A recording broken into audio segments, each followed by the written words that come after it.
and let us all do we can to build a better future. Turns out corporate media is just ecstatic for Manchin and Sinema because, I don't know, they're seen as mavericks. They're able to get things done. Somehow they got the Biden-Harris administration by the short hairs, and they're able to do whatever they want. Basically, it's President Manchin and Vice President Sinema. Boy, oh boy, can you imagine that ticket on the campaign trail? It's a disaster waiting to happen, and I hope I don't see that in 2024, but oh my goodness. I think I'll vomit with rage if I see that kind of campaign ticket.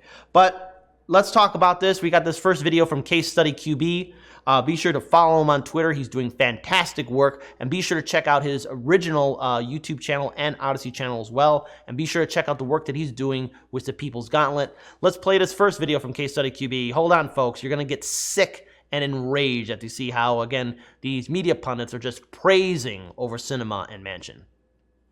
Are you surprised that this human infrastructure bill looks nothing like what we thought it would? Other than universal pre-K, everything that was initially proposed is either cut down or cut out. Yeah, highlights the power of two senators in a 50-50 Senate, Steph. I mean, Kyrsten Sinema and Joe Manchin have completely controlled this process from beginning to the end. They have stayed pretty steady in their beliefs. They've not wavered. There's really no negotiating in the sense that there's no convincing them that their views are wrong, right? I mean, they are where they are, and the entire Democratic Party has to come to them, which has been frustrating for progressives. I will say, though, it's amazing. We wrote this in Punch Bowl News this morning, but if you think about it, Democrats have been saying for years, rich people should get their taxes hiked. They should undo the Trump tax cuts. Now we're about to go into about to pass a bill here in Congress. Rich people, merely rich people, not billionaires, are going to come out fine. They're not going to see a capital gains hike. They're not going to see an individual rate hike, and the corporate tax is going to stay the same. So yes, billionaires are going to see their taxes go up. People who make more than $100 million 3 consecutive years. But I want to add one fine point to that. It's impossible to overstate the difficulty of writing a tax like this in 1 week. Ron Wyden's been working on it for years. We've still not seen legislative text from him on this proposal. You are talking about a brand new tax on a class of earner that has never been done before and they're trying to do over the course of a couple days. It's absolutely wild. And Jake, let's be clear.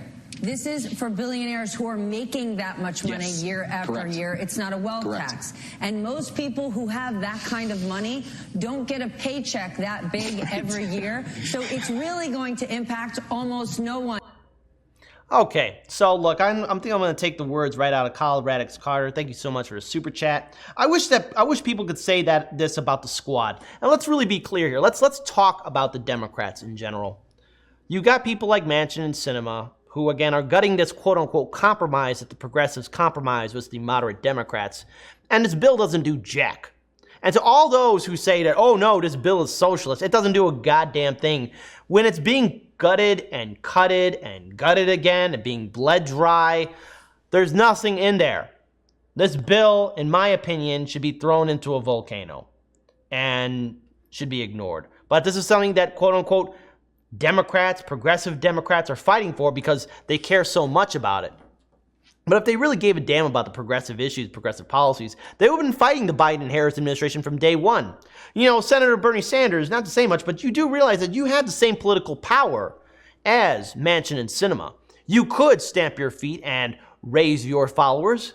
I mean, if Donald Trump can do it, what is preventing you from doing it? But oh no, you want to show unity to a party that keeps on spitting in your face and that you allowed to cheat you and your supporters in 2016 and in 2020. Because we cannot forget, election fraud did take place during both Democratic primaries. This is a fact. And then where are those 15 congressmen and women who are on the force to vote petition? Those leading progressives that ran on Medicare for all. Where's their voice? Where's their power? They're not doing a damn thing but compromising and compromising. But as our audience has said, and as we've pointed out too, that $3.5 trillion that's now going to be $2.5, maybe $2 trillion or $1.9 trillion, whatever number it's going to be, that was the compromise. What utter weakness. But hang on, there's a little bit more. Again, huge shout again to Case Study QB, who's doing a lot of fantastic work. We got another video about really what's happening with this bill. Let's talk more about it. Let's play this video. Lauren, the things in this major legislation, specifically, where do things stand right now? Well, there are still a lot of outstanding issues that Democrats are going to have to work through this week. There are some areas of agreement. One of those has been universal pre-K. This has been something that the president and Democrats, both on the progressive side and the moderate side of the aisle, have argued is imperative for American families, and nothing has made that more clear than the pandemic. There are also, however, debates about child care and who should qualify for assistance in child care in this country.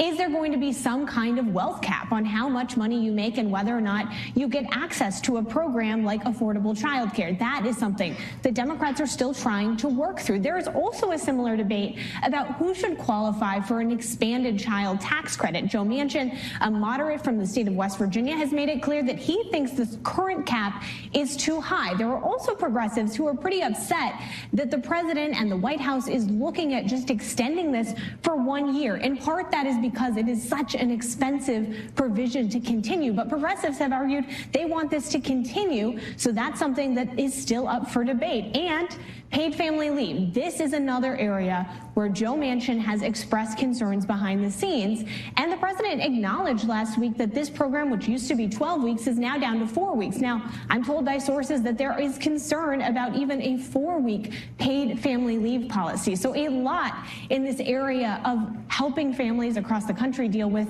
their children and what time they have off.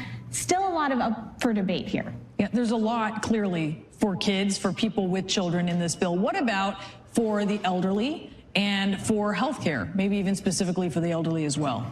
I think it's important to point out to people back home that, even passing Obamacare was a huge accomplishment for Democrats. Now they are going to be touching so many other health care provisions. One of them, and this has been a key highlight for Senator Bernie Sanders, the budget chairman in the Senate, he wants to expand Medicare to include dental, vision, and hearing coverage. Now, the problem with that is those programs are very expensive, and specifically the dental provision is going to take some time to get.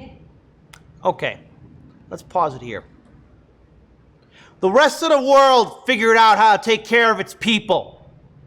I don't know what kind of game these old senior citizens in Washington, D.C. are trying to play with us, but they got to realize that we're not that stupid, that we have the internet at our capacity right here. We see we see that medicine is affordable in other countries. We see that, again, other countries have Medicare for all, or at least able to provide their citizens with quality health care and dental and child care and paid family leave.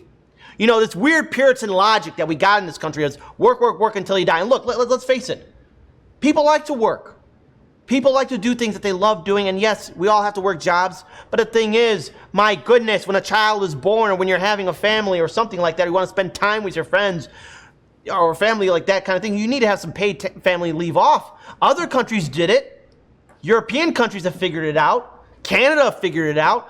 All these other countries across the world have figured it out. But yet you have people like Manchin who, again, have gold-plated health care and wonderful benefits thanks to the U.S. taxpayer that's paying these congressmen and women salaries that they don't deserve, giving them, again, health care that they don't deserve. They're just saying, wait a minute, we got a concern here. Wait a minute, that doesn't seem right. That's too much. No, we can't do this. We can't do that. But we'll have it for our families. We'll have it for ourselves. That's what people like Manchin and Sinema and the gutless GOP and the gutless progressives that are in the United States Senate and House are saying. And here you have corporate media just saying, wow, Manchin and Sinema are smart. Bernie, I know you're fighting or trying to push back, but my goodness, you could have been doing this months in advance. When you compromise with something like this, when you constantly compromise to people that stole the election from you, especially during the primary, because that's what happened, they're going to walk all over you. And the Democrats are already walking into a disastrous midterm election cycle. And who knows who's going to get the blame? Maybe the moderates, maybe people like Manchin and Sinema, but most likely the progressives are going to get blamed. But we'll be talking about that later on in the show. But I just want to add this into this story right here, right now. What we're seeing from the Democrats, and yes, from the Republican Party, is this. We don't owe these two parties a goddamn thing. My solution is this. We got to support third parties. So if people ask me how I'm going to vote, I'm not going to vote Republican, and I'm not going to vote Democrat. Because when I look at the two parties of the elephant and the donkey, I'm just seeing two parties that are nothing but filled with crap. Liars. People who've been in office for far too long. Nothing is fundamentally changing. And it doesn't matter who's president, be it Democrat or Republican. For some reason, though, we're able to have money for endless wars. For some reason, we can bail out the banks. For some reason, we can, again, help out Wall Street. But we can't help out our people who are being evicted from our homes, struggling with student debt or medical debt. We can't do universal basic income or Federal Jobs Guarantee Act. We can't do something about climate change. We can't end regime change wars. We can't do anything. These politicians who somehow care about us, who've been in power for so long, they just can't figure it out because they're too old, too corrupt. And the sad fact is, it's not that they don't know what they're doing. They do know what they're doing, and they never cared. It's one big act. And it's one big club. And if you're a diehard Republican voter or a diehard Democratic voter, I'm sorry, but you've been played.